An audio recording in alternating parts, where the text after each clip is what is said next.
Like کریں، subscribe کیجیے، bell icon کو دبائیں تاکہ ہماری ویڈیو سب سے پہلے آپ کے پاس پہنچ سکے۔ گناہ کی نحوست نسلوں تک بھی پہنچتی، گناہ کی نحوست نسلوں تک۔ بہت سارے لوگ نیکی کر رہے ہیں، پرہیزگار ہے، یہ وہ، پھر بھی بولتے ہیں مولانا ہم کیا غلطی کر رہے ہیں پتہ نہیں، ہم سب اچھے کام کرتے پھر بھی پریشان ہیں۔ اور باپ داداؤں نے پاپ کیا ہوتا ہے، باپ داداؤں نے پاپ کیا ہوتا ہے، اس کی نحوست ہوتی ہے۔ آپ کہیں گے یار باپ دادا کریں تو ہمیں کیا؟ جب باپ داداؤں کی نیکی کی برکت ہوتی ہے تو باپ داداؤں کی پاپ کی نحوست بھی ہوتی ہے۔ میں اس کو قرآن سے بتاؤں، آپ قرآن سے بتاؤں، قرآن سے سن لیں آپ اس کو۔ ایک قوم تھی، قرآن نے اس کا ذکر کیا، ایک قوم تھی، ان کی بستی میں طاعون پھیل گیا، پلیگ، طاعون کی وبا پھیل گئی۔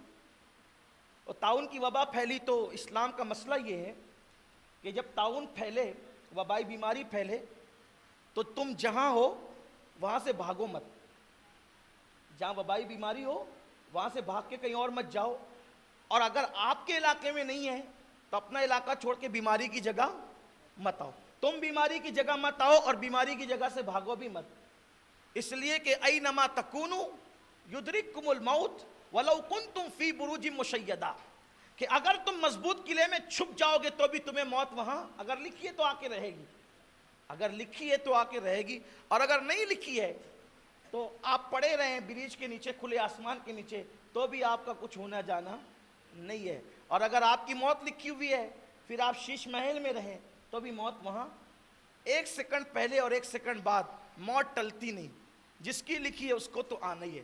تو اس لیے زیادہ بہادری دکھانے کی ضرورت نہیں، اپنا علاقہ چھوڑ کے بیماری کی جگہ نہ ہو، مصیبت مول نہ لو، اور بیماری کی جگہ سے بھاگو مت۔ یہ اسلام کا اتنا خوبصورت قانون ہے، اتنا خوبصورت قانون ہے۔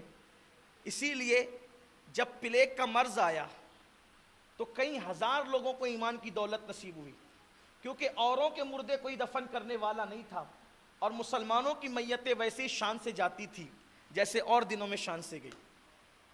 ہمیشہ یہ بات ہے، اسلام بہت خوبصورت مذہب ہے، لیکن ہم نے اس کی قدر نہیں کی۔ ہم جس گھر میں پیدا ہوئے نا، اس گھر کی ہمیں قدر ہی نہیں معلوم۔ باپ داداؤں کا خیال ہے، نبی کا خیال نہیں ہے۔ ہم کس گھر میں پیدا ہوئے پتہ ہے؟ مسلمان کا گھر۔ کس گھر میں پیدا ہوئے؟ اور مسلمان کا گھر کا مطلب پتہ ہے؟ ملا علی قاری فرماتے ہیں ہر مسلمان کے گھر میں حضور کی روح پاک موجود ہے۔ جس گھر میں رسول اللہ کی روح موجود ہے اس گھر میں ہم پیدا ہوئے، ہمیں کمی کس بات کی؟ سوچیں، کبھی خیال نہیں کیا؟ ماننے والوں کے لیے سب کچھ ہے، نہیں ماننے والے کے لیے کچھ نہیں ہے۔ میں کہتا ہوں جس کے گھر میں نبی کی روح موجود ہو اسے کس برکت کی تعویذ کی ضرورت ہے؟ اسے کس امین القادری کی دعاؤں کی ضرورت ہے؟ ارے دولت کونین گھر میں ہے، لیکن تو محسوس تو کر، محسوس تو کر۔ اگر تو مومن ہے تو تیرے گھر میں نبی کی روح پاک موجود ہے۔ اب جس گھر میں پکچر بج رہا ہو، جس گھر میں زنا کے مناظر دیکھے جا رہے ہوں، جس گھر میں ہیرو ہیروئن کا ننگا ناچ ہو رہا ہو، بڑی بڑی ٹی ویاں لگا رکھی ہو، لوگ کہتے ہیں یار امین القادری کی فکر بھی سمجھ میں نہیں آتی، لوگ چاند پر جا کر آ گئے، یہ ابھی تک ٹی وی کا رد ہی کر رہا ہے۔ کہ میں نے ٹی وی کا رد کبھی کیا ہی نہیں، پاگل ہوں ٹی وی کا رد کروں گا؟ میں نے ٹی وی کا رد کبھی نہیں کیا، میں نے ٹی وی کے اندر دکھائے جانے والے مناظر کا رد کیا ہے۔ بے وقوف قلم کو برا کہوں، قلم تھوڑی برا ہے، قلم سے جو گانے لکھتے ہیں وہ گانے کی مذمت کر رہا ہوں، قلم کی مذمت نہیں، کیونکہ جانتا ہوں اگر قلم آ جائے کسی آگل پاگل کے ہاتھ میں وہ گانے لکھتا ہے، اور قلم آ جائے امام احمد رضا کے ہاتھ میں تو ایسی نعتیں لکھتا ہے کہ دلوں کا شبستان سجا دیتا ہے، اور خود ہی گنگنانے لگتا ہے کہ اللہ اکبر، کہتے ہیں اور بڑے مزے میں کہتے ہیں کہ نہیں ہند میں واصف شاہ ہدا، مجھے شوخی طب رضا کی قسم۔ اگر تلوار کسی دہشت گرد کے ہاتھ میں ہو دہشت پھیلاتی ہے، صلاح الدین ایوبی کے ہاتھ میں ہو انصاف کو عام کر دیتی۔ ہم تلوار کے مخالف نہیں، ہاتھ کے مخالف، قلم کے مخالف نہیں، ہاتھ کے مخالف ہے۔ اسی طریقے سے ٹی وی کا استعمال اگر غلط ہو رہا ہے، ہم اس کے زنا مت دیکھو،